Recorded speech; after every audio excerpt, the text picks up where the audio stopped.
My name is Leo, and I need to tell you what happened to me at the Sundown Motel. It's not one of those stories you tell around a campfire for a cheap scare. It's a warning, a stain on reality, and I'm afraid the stain is spreading. It started with a blown tire on a rain-lashed stretch of Interstate 90, a place where the darkness feels older and heavier than anywhere else. My phone had no signal. The map in the glove compartment was a soggy mess, and the spare was a donut that looked like it had lost the will to live. I was stranded, cold, and desperate. That's when I saw the sign, flickering through the skeletal branches of the dead pines that lined the road. Not a modern, bright LED sign, but an old neon relic. The Sundown Motel.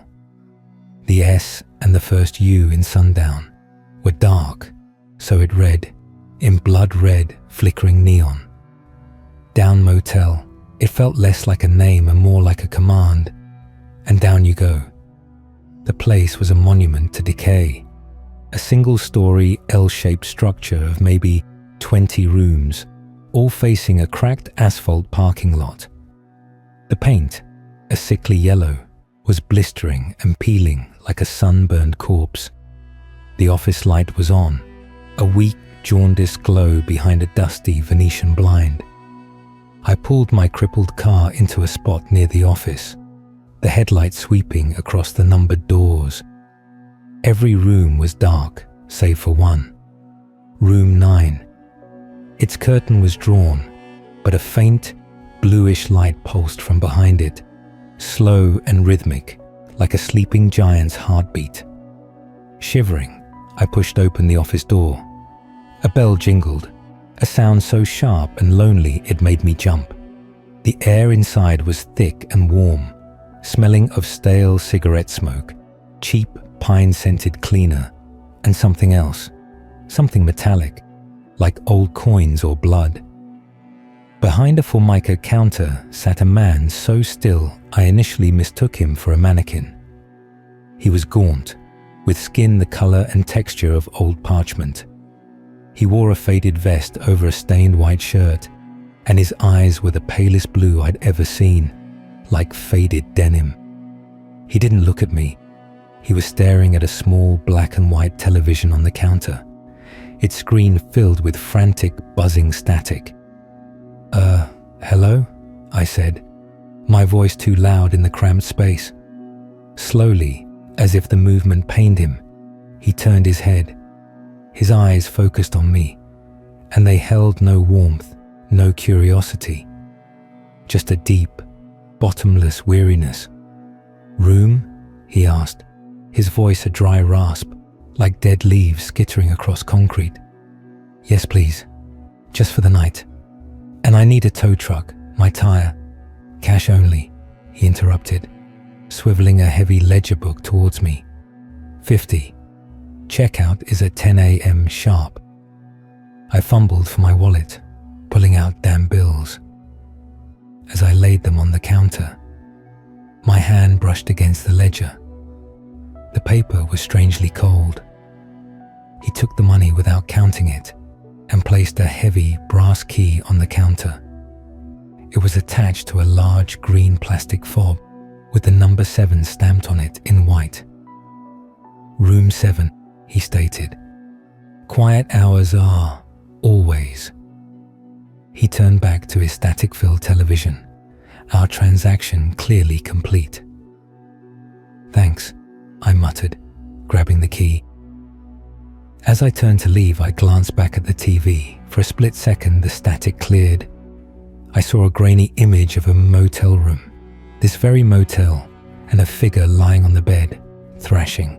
Then the static returned with a violent hiss. The old man didn't react.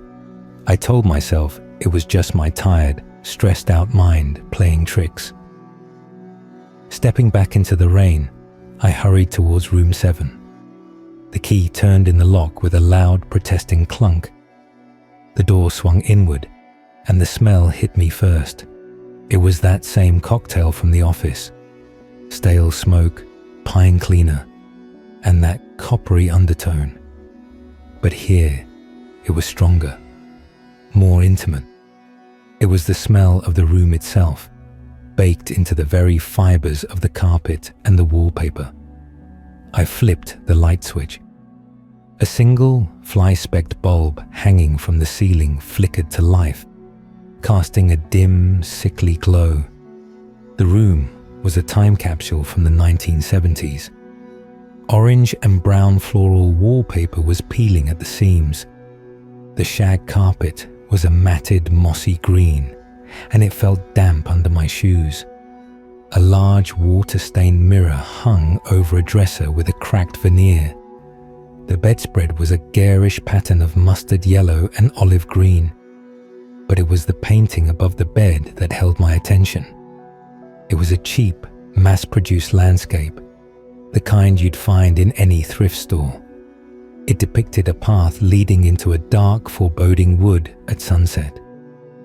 The style was crude, but the artist had captured something unsettling about the shadows between the trees. They seemed too deep, too absolute. And the path, it didn't seem to invite you in.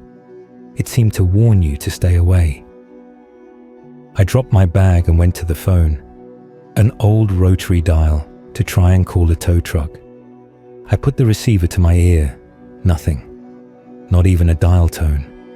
Just a profound, empty silence, broken only by a faint, rhythmic tap. Tap, tap, that seemed to be coming from the other end of the line. I slammed the receiver down, my heart hammering. It's just an old phone line, I told myself. You're freaking yourself out. Get some sleep. The rain will stop. You'll get the tire fixed, and you'll be out of here by morning. I decided to take a shower to wash off the chill and the grime of the road. The bathroom was a claustrophobic little box, tiled in a disturbing shade of pink. The shower head was rusty, and the curtain was a mildewed plastic sheet with a repeating pattern of seashells that had faded to a ghostly grey. I turned on the water. It coughed and sputtered, then spat out a stream of brownish, lukewarm water. I stepped in, the plastic curtain sticking to my legs. The water felt slimy, unclean. I closed my eyes, trying to relax, but I couldn't shake the feeling of being watched. It was a primal, skin-crawling sensation. That's when I heard it. A whisper, so faint it was almost subaudible, carried on the steam and the sound of the water. Don't look in the mirror. My eyes snapped open. The whisper had been right next to my ear. I spun around, but I was alone in the tiny stall. The water was the only sound. My breath hitched. Stress. Auditory hallucination. It has to be. I finished washing in a frantic hurry, turning off the water with a trembling hand. As I reached for a towel, my gaze fell upon the bathroom mirror. It was fogged over, completely obscured, except for 2 words, written in the condensation as if by an invisible finger. Look behind you. A jolt of pure ice shot down my spine. I whirled around, my back against the cold sink, staring at the empty bathroom, at the shower curtain I'd just pushed aside. There was nothing there. My heart was a frantic drum against my ribs. I turned back to the mirror, my hands swiping frantically at the glass, erasing the words. It was a prank. A shitty, cruel prank.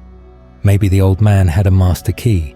Maybe there was someone else staying here, some local degenerate who got his kicks scaring travelers. Wrapping the thin, scratchy towel around my waist, I stormed out of the bathroom, intent on marching straight to the office and giving that cadaverous clerk a piece of my mind. But I stopped dead in my tracks. The painting above the bed had changed. In the depiction of the dark woods, the path was no longer empty. Now, a figure stood at the edge of the tree line. It was just a silhouette, a man-shaped shadow, but it was turned, facing out of the painting, and I knew, with a certainty that froze the blood in my veins, that it was looking at me. I backed away, stumbling into the dresser. This wasn't a prank. This was something else, something wrong. My eyes darted to the room's window. The curtain was open, and across the parking lot, I could see room 9. The blue light was still pulsing, and now, standing in the window, silhouetted against that eerie glow, was a person. A woman, I thought, from the length of her hair. She was perfectly still, just staring out into the night. Staring, it seemed, directly at my room. A new kind of fear took hold of me, a deep, existential dread. I was trapped, no phone, no car, in the middle of a storm, in a place that was actively, maliciously wrong. I decided my only option was to lock the door, barricade it with the dresser, and wait for dawn. I wouldn't sleep. I would just sit on the bed facing the door and survive the night. It was the longest night of my life. The first few hours were just tense silence, broken only by the drumming of the rain. Then the noises started, not from outside, but from within the room itself. A soft, scratching sound came from inside the wall behind the painting. It was the sound of something dragging itself slowly, patiently through the insulation.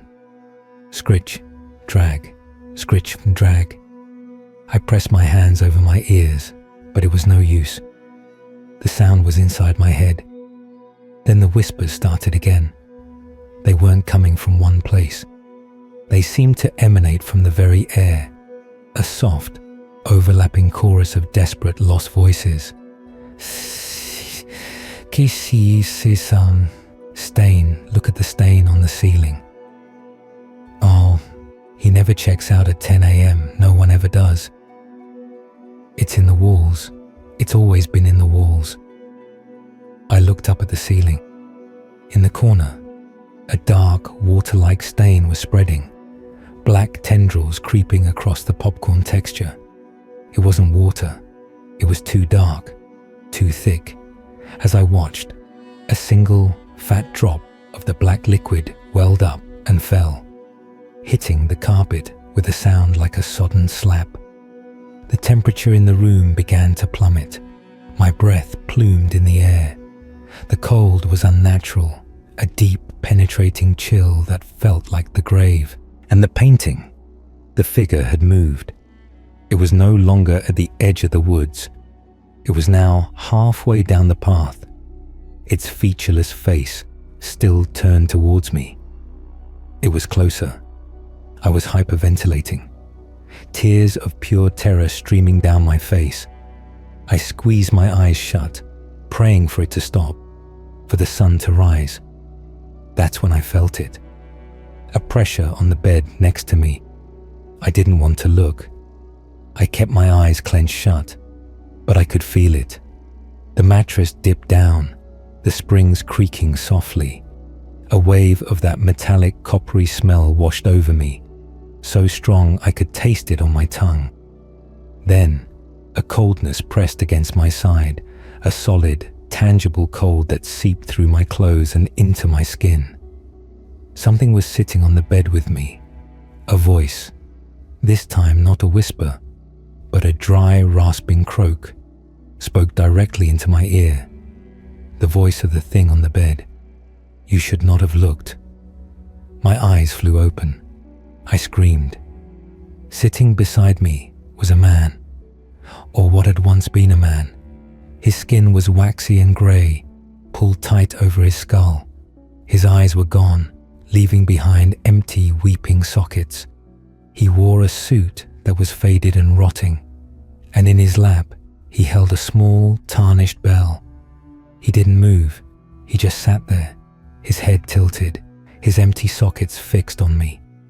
I scrambled off the bed, falling onto the damp carpet. I backed into the corner, my body shaking uncontrollably. The thing on the bed didn't follow me. It just sat, a silent, horrific monument. I don't know how long I cowered there. Time had lost all meaning. The only thing that broke the spell was the sound of a car engine outside and the sweep of headlights across my window. Someone else. My mind, fractured with fear, latched onto this one shred of hope. Maybe it was the police. Maybe it was another traveler. I had to get out. I had to get to that car. Ignoring the weeping man on my bed, ignoring the whispers and the scratching, I scrambled to my feet, unlocked the door, and threw it open. The rain had slowed to a drizzle.